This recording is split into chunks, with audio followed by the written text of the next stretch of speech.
Have you ever wondered how the smallest country on mainland Africa, Gambia, came to be? Well, let's dive into the genesis of this fascinating nation. The story of Gambia begins in the mists of prehistoric times when the first settlers, hunters and gatherers, found a home along the banks of the Gambia River. The river's abundant resources provided nourishment and a means of transportation, making it an ideal spot for human settlement. As the centuries rolled on, the region saw an influx of different tribes, each bringing with them their unique cultures and traditions.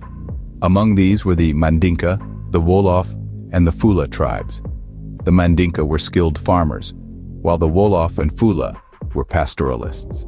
Despite their differences, they coexisted, sharing the bountiful resources that the Gambia River offered. By the 11th century, these tribes had established several kingdoms. The most prominent among them were the kingdoms of Kabu and Jolof. These kingdoms thrived on trade, with gold and ivory being the primary commodities. The kingdom of Kabu in particular was renowned for its wealth and military prowess. The Gambia River played a critical role in the prosperity of these kingdoms. It served as a trade route, connecting the interior of Africa with the Atlantic Ocean. Traders from all over West Africa would navigate its waters, bringing goods from the inland regions to the coastal ports. But it wasn't just gold and ivory that were traded along the river. The kingdoms also engaged in the slave trade. Captives from the interior regions of Africa were transported along the river to the coastal ports where they were sold to European traders. In this way, over the centuries, a rich tapestry of cultures, traditions, and economic activities was woven along the banks of the Gambia River. The river was, and still is, the lifeblood of the nation, shaping its history and identity. So the foundations of Gambia were laid, setting the stage for a rich and vibrant history to unfold. But what happens when this peaceful region encounters the European explorers? Well, the 15th century marked a pivotal time for the Gambia. The Portuguese, led by explorers hungry for new territories and trade opportunities, arrived on the shores of this serene land. The beautiful, winding Gambian River, that had for centuries nurtured and provided for its people, caught their attention. This wasn't just another expedition for the Portuguese, it was an opportunity to establish a foothold in West Africa. They set up trading posts, creating a network of commerce that stretched along the river. These posts weren't merely trading spices, gold, or other commodities. A more sinister trade was about to take root, one that would cast a long, dark shadow over the continent for centuries to come: the slave trade. The river, once a symbol of life and prosperity, became a route for the capture and transport of innocent souls. Men, women, and children from the interior of Africa were captured and brought to the ports along the river. There they were sold to European traders, stripped of their freedom, their dignity, their homes. The Portuguese were the trailblazers of this inhumane trade, but they weren't the only ones. Soon other European powers followed suit, establishing their own posts and continuing the trade. The Gambian River, once a lifeline for its people, was now a conduit for pain and suffering. But amid this darkness, the spirit of the Gambian people remained unbroken. They resisted, they fought, and they held on to their humanity.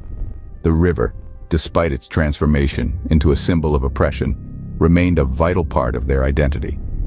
This marked a turbulent period in Gambia's history, forever altering its trajectory.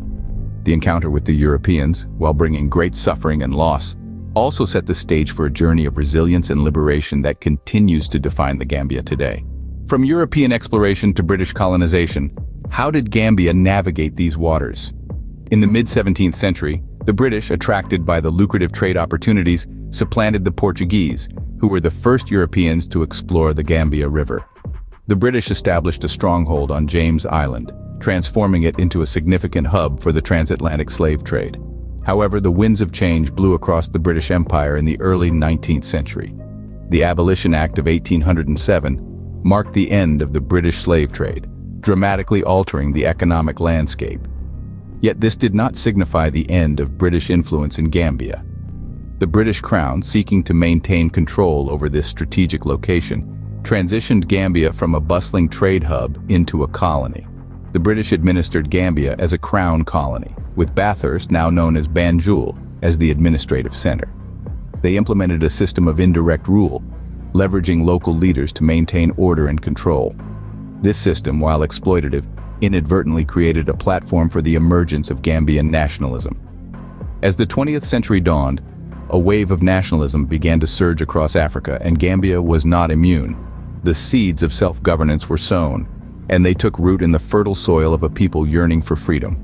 Gambians began to question British rule, demanding representation, equality, and ultimately, independence.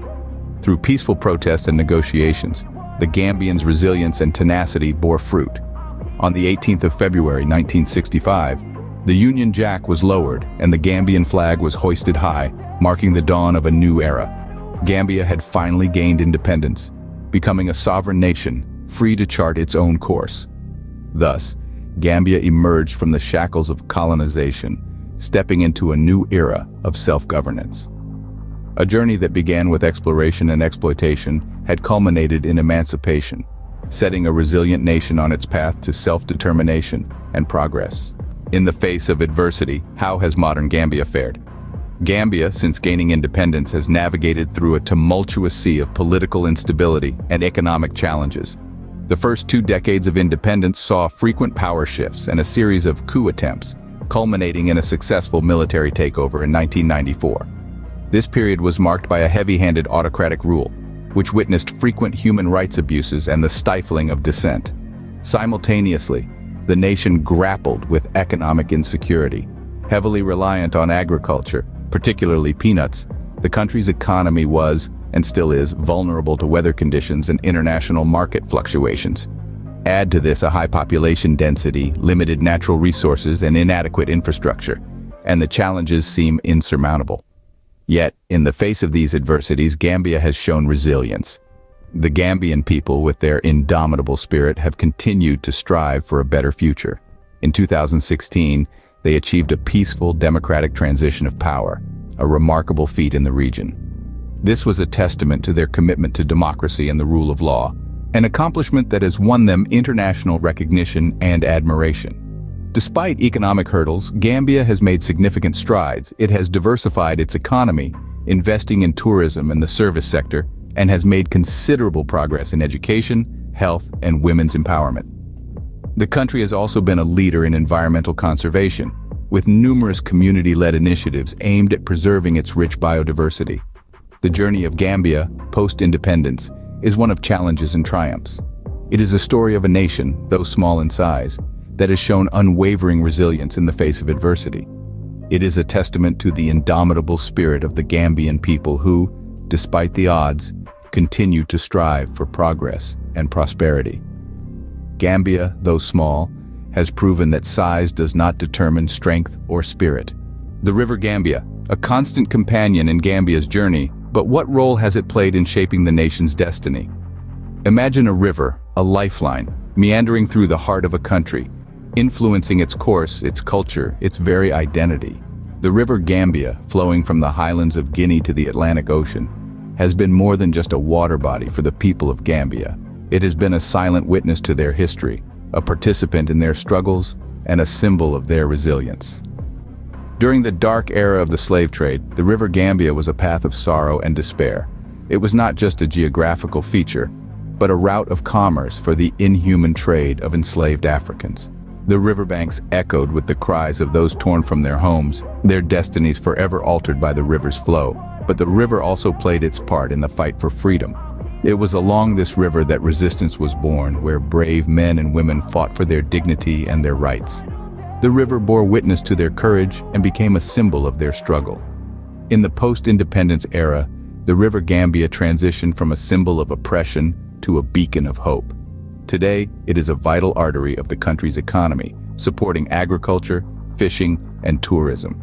It is a source of life, providing water for communities and habitats for a rich variety of wildlife. The river's significance goes beyond the tangible.